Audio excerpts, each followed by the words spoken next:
The massive alien ship appeared without warning above Earth's orbit. Its purple-tinted hull stretched for miles, dwarfing the International Space Station below.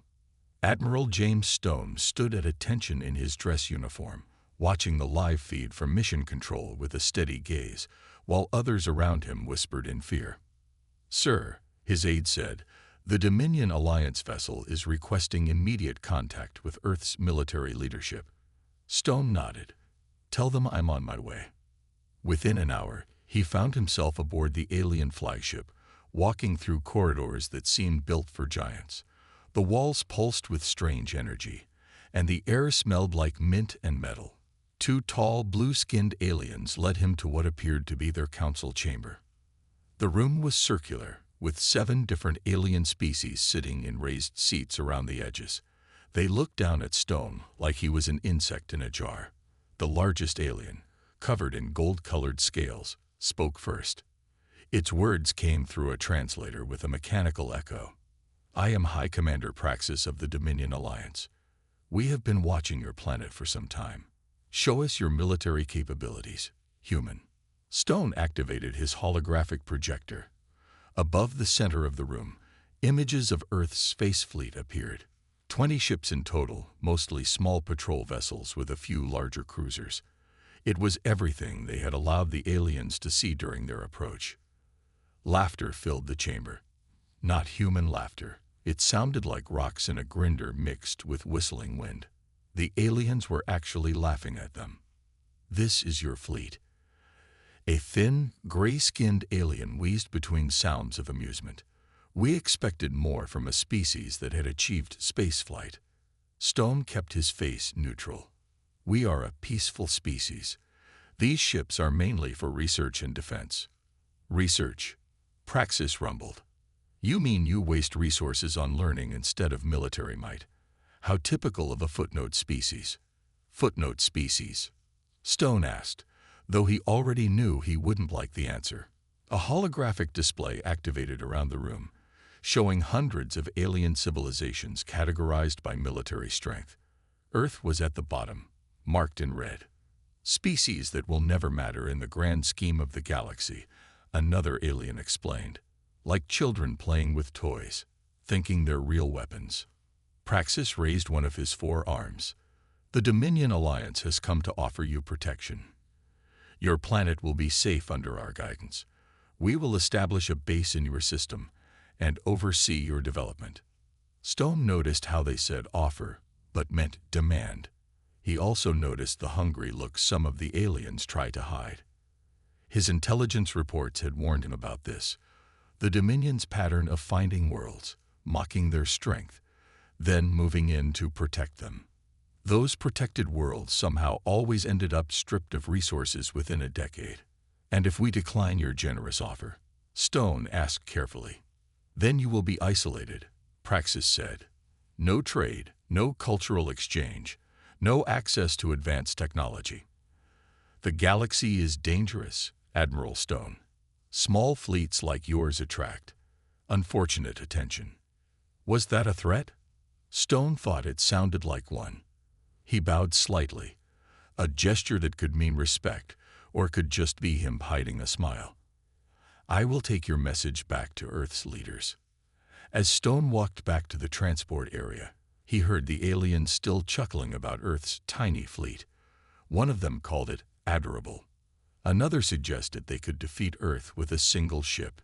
Stone kept walking, his face still carefully blank. Let them laugh. Let them think Earth was weak and primitive. Let them believe humans were just another footnote species that would bend to their will. They hadn't found the shipyards hidden in the asteroid belt. They hadn't detected the stealth fleet behind Mars. They hadn't discovered what those research vessels could really do. Let them laugh for now, Stone thought. In his pocket, he squeezed a small communicator device. When he returned to Earth, a single coded message would go out. "Protocol Sleeping Giant is now active." The aliens had made the same mistake so many others had made throughout human history. They assumed small meant weak. They thought limited numbers meant limited capability. They believed what they saw was all there was to see. They would learn their mistakes soon enough. Just like they would learn why, throughout the galaxy's history, the most dangerous words anyone could say were, "It's just a small human fleet." Intelligence Officer Tom Miller walked quickly through the underground base beneath the Rocky Mountains. His footsteps echoed off the steel walls as he clutched a data pad containing information that would change everything. The guard scanned his badge 3 times before letting him enter the war room. Inside, Admiral Stone and 5 other military leaders sat around a large table. The room's screen showed different views of the solar system, with red dots marking Dominion ships. More red dots appeared every day. "Sir," Miller said, trying to catch his breath, "the Dominion Alliance. They're lying about everything." Stone nodded for him to continue. Miller connected his pad to the main screen. Images appeared showing different planets across the galaxy. These worlds all accepted Dominion protection in the last 50 years, Miller explained. "Look at them now. The images change. Once green planets had turned brown. Oceans had dried up. Massive mining operations scared entire continents. Cities lay abandoned. They don't protect worlds," Miller said. "They drain them. They've done this to 27 planets already. And now they want Earth." General Rogers, an older man with gray hair, leaned forward. "How did you get this information?" "Their computers aren't as secure as they think," Miller answered. "They believe we're too primitive to understand their technology. But their basic code language is similar to what we developed 30 years ago." Stone pressed a button on the table. A hologram appeared, showing Earth's real fleet. Hidden behind the dark side of the moon, hundreds of ships waited. More floated in the asteroid belt, disguised as mining stations. Others hid near Mars, covered in special paint that made them look like chunks of rock. "Status report," Stone ordered. "The Titan shipyards are at full production," General Rogers said. "We're building 2 new carriers every week. The Jupiter stations have finished the new weapon systems, and the Mercury defense grid is ready." Miller looked confused. "Mercury defense grid? I haven't heard of that." Stone smiled. "No one has. We've been building it for 10 years. When activated, it will create an energy web that can trap enemy ships. The Dominion thinks Mercury's surface is just molten metal. They don't know we've turned the entire planet into a weapon." Another general spoke up. "What about the transforming ships? Are they ready?" "Test runs were successful," a woman in an engineer's uniform replied. "The small ships can combine into larger vessels in under 30 seconds. The Dominion won't know what hit them." Miller studied the room. These people had been preparing for this moment for years. While the rest of the world thought Earth only had 20 ships, the real fleet numbered in the thousands. "How did we keep all this secret?" he asked. "The same way we've always done it," Stone answered. "We let them underestimate us. The Dominion thinks they're looking at a primitive species that barely understands space travel. They're not looking for advanced technology because they don't believe we could have it." The room fell quiet as a new alert appeared on the main screen. 3 more Dominion warships had entered the solar system. "They're gathering their invasion fleet," Rogers said. "Intelligence suggests they'll attack within the week." Stone stood up, looking at each person in the room. "Then it's time. Send the coded messages to all hidden fleet commanders. Tell the Mercury defense grid to begin charging. Order all transforming ships to move into position behind Mars." He walked to the window, looking up at the sky where Dominion ships thought they watched a helpless planet. "They came here expecting to find another easy target," Stone said. "They thought they found a footnote species with a tiny fleet. Instead, they're about to learn why humans are the most dangerous beings in the galaxy." Miller watched as the room burst into activity. Messages went out to hidden bases across the solar system. Ships powered up engines that had waited years for this moment. Weapons designed to surprise an overconfident enemy came online. The Dominion Alliance had made a terrible mistake. They had judged humanity by what they could see, never thinking to look deeper. They had laughed at Earth's small fleet of 20 ships. Soon, they would face thousands. High Commander Praxis stood on the bridge of his massive warship, watching Earth grow larger on the main screen. 500 Dominion ships flew in perfect formation behind him, their weapons charged and ready. "Send the message," he ordered. The communication officer, a tall blue-skinned alien, pressed several buttons. "Message sent.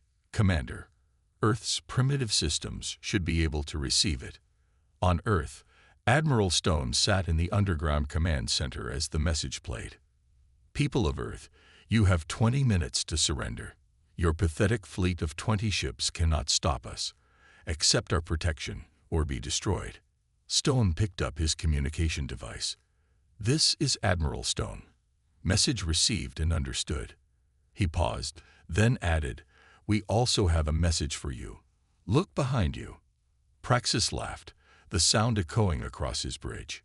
"Behind us, their sensors must be malfunctioning. There's nothing but empty space." "Sir," his scanner operator shouted, "movement near Mars." The main screen shifted. Earth's tiny fleet of 20 ships appeared, moving slowly away from Earth toward the red planet. They looked like toys compared to the Dominion warships. "They're running away," Praxis said, shaking his head. "How disappointing. I expected at least a token resistance from them." He turned to his weapons officer. "Target their engines. Let's show them how futile escape is." The Dominion fleet moved forward, spreading out to trap the fleeing human ships. Their massive guns tracked the small vessels, ready to disable them with a single shot. That's when everything changed. First, the rocks around Mars started moving. What the Dominion had dismissed as ordinary asteroids suddenly fired up engines. Hundreds of hidden human ships appeared, their stealth coating dissolving to reveal heavily armed warships. "Impossible," Praxis shouted. "Where did they?" More ships appeared from behind Earth's moon. Others emerged from the asteroid belt. The 20 ships that had been fleeing suddenly split apart, each one transforming and combining with others to form massive battle cruisers. In the command center, Stone watched the Dominion fleet's formation break apart in confusion. "Launch the Mercury defense grid," he ordered. On the smallest planet in the solar system, massive energy collectors that had been disguised as natural surface features activated. A web of golden energy shot out, spreading across space like a giant net. "Sir," the blue-skinned officer reported to Praxis, his voice shaking, "we're detecting energy readings from Mercury. They're like nothing we've ever seen before." Praxis watched in horror as the energy web cut off his fleet's retreat path. The human ships hadn't been running away. They had been luring the Dominion fleet into a trap. "How?" he demanded. "How did a footnote species hide this from us?" Stone's voice came over all Dominion communication channels. "We didn't hide anything. You just didn't look close enough. You saw what you expected to see.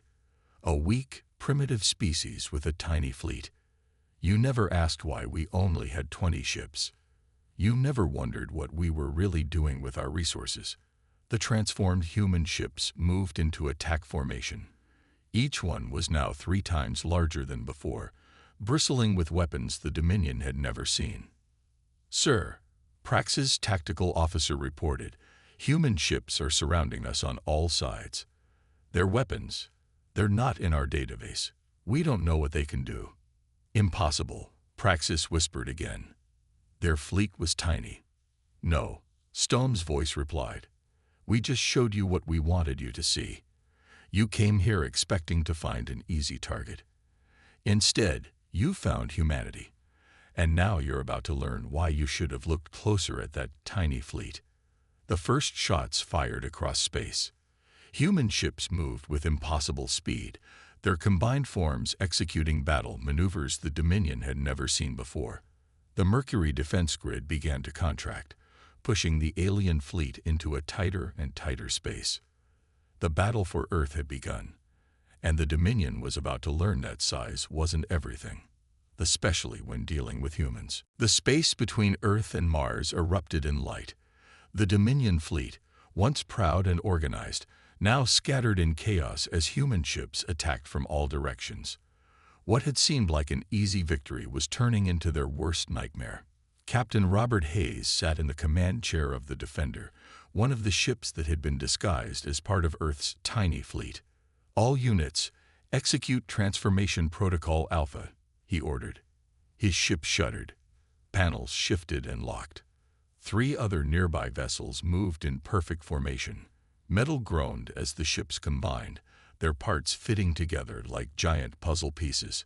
Where 4 small ships had been, a massive battle cruiser now floated in space. "Transformation complete," his engineer reported. "All weapons online." Through his view screen, Hayes watched as more human ships transformed.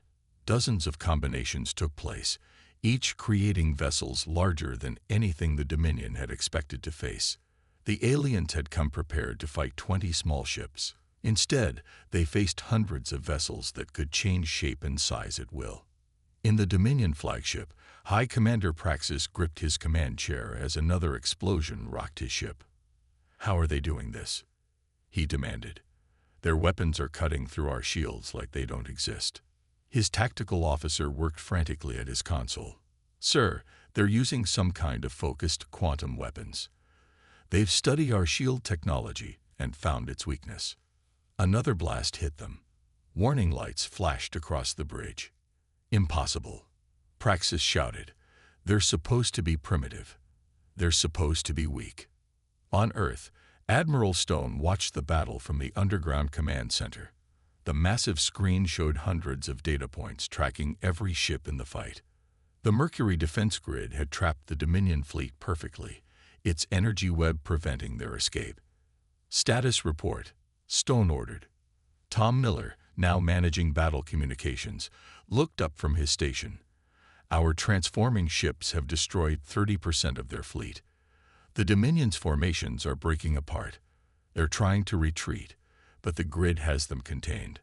Stone nodded. "Send in the second wave." Above them, more rocks near Mars began to move. What the Dominion had thought were asteroids revealed themselves as another fleet of hidden human ships. These vessels were different, smaller, faster, designed for close combat. Hayes watched them arrive from his transformed battle cruiser. "All units, clear a path for the strike teams," he ordered. His massive ship fired its main guns, forcing a group of Dominion vessels to scatter. Through the gap, the smaller human ships rushed in, moving so fast they were almost impossible to track. "What are those?" Praxis demanded as the new ships appeared on his screen. "Some kind of attack craft," his scanner operator replied. "They're too fast for our targeting systems." The small human ships darted between the larger Dominion vessels. Their weapons were precise, hitting critical systems with surgical accuracy. More alien ships began to drift, their engines and weapons disabled. In the command center, Miller reported the numbers. 50% of the Dominion fleet is now either destroyed or disabled. No casualties on our side. The transforming ships' combined shields are holding strong. Stone allowed himself a small smile. Years of preparation were paying off. The Dominion had fallen for their deception completely, never imagining that Earth's apparent weakness was actually carefully planned strength. "Sir," Miller said suddenly, "we're picking up transmissions between Dominion ships. They're begging for mercy." Through the command center speakers, they could hear Dominion captains calling for help. The mighty alien fleet that had come to conquer Earth was now trapped, outgunned, and facing total defeat. Stone pressed a button on his command console. "This is Admiral Stone to all Dominion forces. Your fleet is defeated. Your weapons are useless against us. Surrender now, and we will spare your lives." He paused, then added, "And next time, remember, just because a fleet looks small doesn't mean it is small, especially if that fleet belongs to humans." The battle wasn't over yet, but its outcome was already clear. The Dominion's arrogance had led them into a trap from which there was no escape. They had come looking for an easy conquest and found instead a species that had outthought, outplanned, and outfought them at every turn. The tiny fleet wasn't so tiny anymore. General Rogers stood before the captured Dominion leaders in the United Nations chamber. High Commander Praxis and his surviving officers sat in chairs designed for humans, looking far less impressive than they had just days ago. The massive view screen behind Rogers showed the remains of the Dominion fleet, now surrounded by Earth's transformed ships. "You want to know how we defeated you," Rogers said. "It's time you learned what you were really facing." He pressed a button, and a hologram appeared in the center of the room. It showed one of Earth's transforming ships splitting apart and reconstructing itself. 10 years ago, we discovered the remains of an ancient spacecraft in the Arctic ice. We didn't announce it to the galaxy. Instead, we studied it, learned from it, improved upon it. Praxis' eyes widened. "The lost fleet of the predecessors. You found one of their ships. Just a small scout vessel," Rogers continued. "But it taught us everything we needed to know about advanced space travel. And then we did what humans do best. We made it better." The hologram changed, showing the inner workings of a human vessel. "Our ships don't just transform. They learn. Every vessel has an AI core that adapts during battle. While you were scanning us for radio signals, we were using quantum communication that your sensors couldn't detect." In the front row, Tom Miller watched the alien leaders' reactions. Their arrogance had vanished, replaced by a mix of fear and amazement. But the real breakthrough, Rogers said, was understanding that bigger isn't always better. "Your massive ships are impressive, but they're predictable. Our smaller vessels can combine and separate as needed, adapting to any situation." The display showed footage from the battle. Human ships dancing through space, splitting apart to dodge attacks, then recombining to launch devastating counterstrikes. "Each of our 20 visible ships was actually a combination of 4 vessels," Rogers explained. "When we needed a small fleet for scouting, we had it. When we needed larger ships for battle, we had those too. We turned our greatest perceived weakness into our greatest strength." Admiral Stone entered the chamber, carrying a small device. "This," he said, holding it up, "is our quantum targeting system. While your weapons rely on predicted flight paths, ours calculate every possible movement in real time. That's why we could hit you, but you couldn't hit us." More images appeared. The Mercury defense grid, the hidden shipyards, the stealth technology that had kept most of Earth's fleet invisible until the perfect moment. "We knew someday a species like yours would come," Stone continued. "Someone who would see our small fleet and think us weak. So we prepared.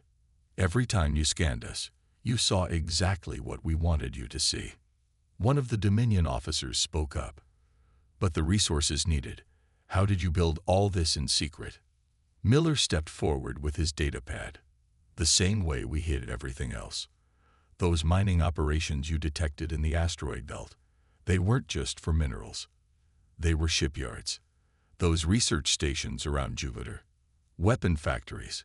We took your assumptions about us and used them as camouflage." The room fell silent as the aliens finally understood the full scope of their defeat. They hadn't just lost a battle. They had been outmaneuvered years before they even arrived. "Here's what happens now," Stone announced. "The Dominion Alliance will withdraw from Earth's solar system. You will release all the worlds you've conquered under your protection program. And you will remember this lesson.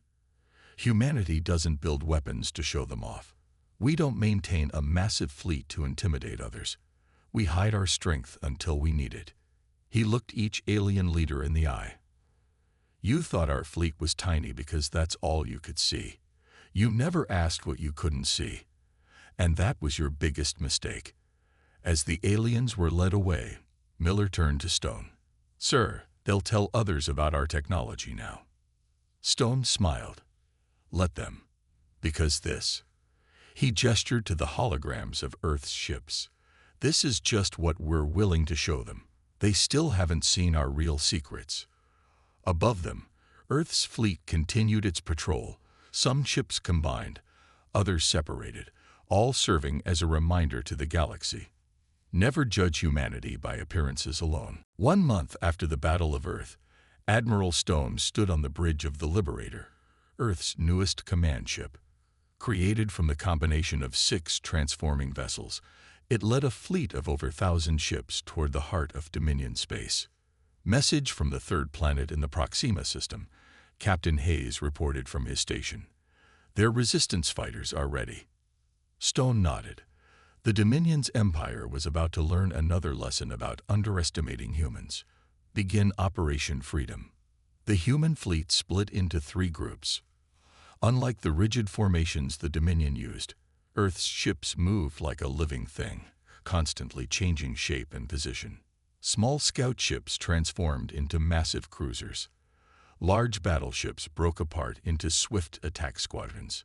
"Sir," Miller called from his communication station. "The Dominion Defense Fleet is responding exactly as predicted. They're moving to protect their main bases." Stone smiled. "Just like we planned." Launch Phase 2. Near one of the Dominion's largest space stations, rocks began to move. Just as Earth had hidden ships in the asteroid belt, they had secretly placed disguised vessels throughout Dominion territory during the past month. The aliens had never thought to check the asteroids around their own planets. "This is impossible," a Dominion commander shouted as human ships appeared behind his defense line. "How did they get past our sensors?" The answer came in the form of concentrated fire from Earth's transformed battle groups. The Dominion's mighty defense fleet found itself caught between the main human attack force and the hidden ships that had appeared in their rear. "All ships, execute Battle Plan Delta," Stone ordered. The human fleet's movements changed again. Ships combined and split apart in complex patterns that looked like chaos, but were actually carefully planned. Each transformation opened gaps in the Dominion's formation, gaps that other human vessels instantly exploited. On dozens of occupied worlds, resistance fighters who had been secretly armed by Earth began their attacks. The Dominion's forces, already confused by human battle tactics, now faced rebellion on multiple fronts. "Report from the ground forces on Proxima 3, Miller announced. "The alien garrison has surrendered. The population is free." Similar reports began coming in from other worlds. The Dominion's empire, built on fear and intimidation, crumbled in the face of coordinated resistance backed by Earth's revolutionary military technology. In the Liberator's tactical room, Hayes pointed to a holographic map showing the Dominion's retreating forces. "They're falling back to their capital system. Our intelligence suggests they're gathering for a final stand." "Good," Stone replied. "Time to show them everything we can do." The human fleet regrouped. Ships transformed and combined in new ways, creating vessel configurations the Dominion had never seen before. The aliens had thought they understood Earth's technology after the Battle of Earth. They were wrong. "Sir," Miller reported, "we're receiving transmissions from 15 more systems. They're declaring independence from the Dominion. Their defense fleets are turning against their commanders." Stone watched as the map changed, showing more and more systems breaking away from Dominion control. The empire that had mocked Earth's tiny fleet was now losing systems by the hour. "Message from the Dominion High Command," Hayes said. They're requesting terms for surrender." The bridge fell silent. In just 1 month, humanity had gone from being seen as a footnote species to breaking the greatest empire in known space. Stone picked up his communicator. "This is Admiral Stone to all Earth forces and allied resistance fighters. The Dominion is falling. Push forward. Show them that the galaxy will no longer bow to bullies who mistake kindness for weakness." The Liberator moved toward the Dominion capital, leading humanity's fleet in its final advance. Behind them, liberated worlds celebrated their freedom. Ahead, the last remnants of the once mighty Dominion waited, finally understanding what they had awakened. "Send a message to Earth," Stone ordered. "Tell them the liberation is almost complete, and remind everyone in the galaxy. The next time they see a small fleet of human ships, they should remember this day. Because what they can see is never all we have." The counterattack continued. as humanity showed the stars why it was dangerous to judge their strength by appearances alone. The great hall of the Dominion capital world fell silent as Admiral Stone walked through its massive doors. Once, this room had hosted the meetings where the Dominion had planned the conquest of lesser species. Now, it would witness their surrender. High Commander Praxis, no longer wearing his ceremonial armor, stood with the remaining Dominion leaders. Their faces showed defeat, but also something else, respect mixed with fear. 6 months ago, you sat in judgment of Earth, Stone said, his voice echoing through the hall. You called us a footnote species. You laughed at our tiny fleet. Today, we stand here to rebuild the galaxy, not as conquerors, but as equals. Tom Miller, now Earth's chief diplomatic officer, stepped forward with a data pad containing the peace terms. The document was already signed by representatives from 50 newly liberated worlds. The Dominion Alliance is dissolved, Miller read. All conquered worlds are freed. A new galactic council will be formed, where every species has an equal voice. Captain Hayes, commanding the honor guard of transformed ships floating visible through the hall's transparent ceiling, sent a signal. The combined vessels separated into their smaller components, then reformed into a massive pattern representing peace in 100 alien languages. Your technology, Praxis said, watching the ships move. Will Earth share it with others? Stone nodded. That's why we're here. Humanity doesn't want an empire. We want a galaxy where no species needs to hide their strength or fear invasion. The transforming ships, the quantum communications, the defense grids, they'll be available to all members of the new council. One of the younger Dominion leaders stepped forward. But why? You could rule everything now. Your fleet proved stronger than anyone imagined. Because that's not who we are, Miller explained. Humans don't build weapons because we want power. We build them because we want peace. We hid our fleet because we wanted to be left alone. Now we'll share our technology because we want everyone to be safe. Through the massive windows, more ships arrived, vessels from the liberated worlds, come to witness the birth of a new era. Some were already being refitted with human transformation technology, their crews learning to adapt and combine ships just as humanity had taught them. There's something you still don't understand, Stone said to the assembled aliens. Our fleet wasn't tiny because we were weak. It was tiny because every ship we built could become many ships. Every vessel could adapt to any situation. We learned long ago that it's not the size of your fleet that matters, it's how you use it. Praxis stepped forward to sign the peace treaty. As he did, he asked one final question. How did you know? How did you know to prepare all this?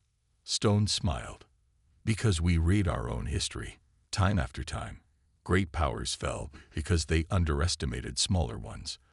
They looked at numbers instead of innovation, at size instead of strategy. We knew that someday, someone would look at Earth and see only what they expected to see, so we made sure that what they saw wasn't what they'd get. The treaty was signed. Across the galaxy, celebrations began on hundreds of worlds. The age of the Dominion was over. The age of cooperation had begun. In Earth's underground command center, General Rogers watched the ceremony on the main screen. Behind him, displays showed the status of humanity's real fleet, the ships and technology they still hadn't revealed. Some secrets, they had decided, would remain hidden. Just in case, send the final message, Stone ordered. On every planet, in every language, the same words appeared. Let this be remembered as the day the galaxy learned its greatest lesson. Never judge a species by the size of their fleet. Judge them by the strength of their spirit, the power of their innovation, and their willingness to fight for what's right. Earth stands ready to help build a better future for everyone. Above the Dominion capital, Earth's ships transformed one last time, creating a display of light and motion that would be remembered for generations. The tiny fleet that had changed everything continued its dance among the stars, a reminder that appearances can be deceiving, especially when humans are involved. The end.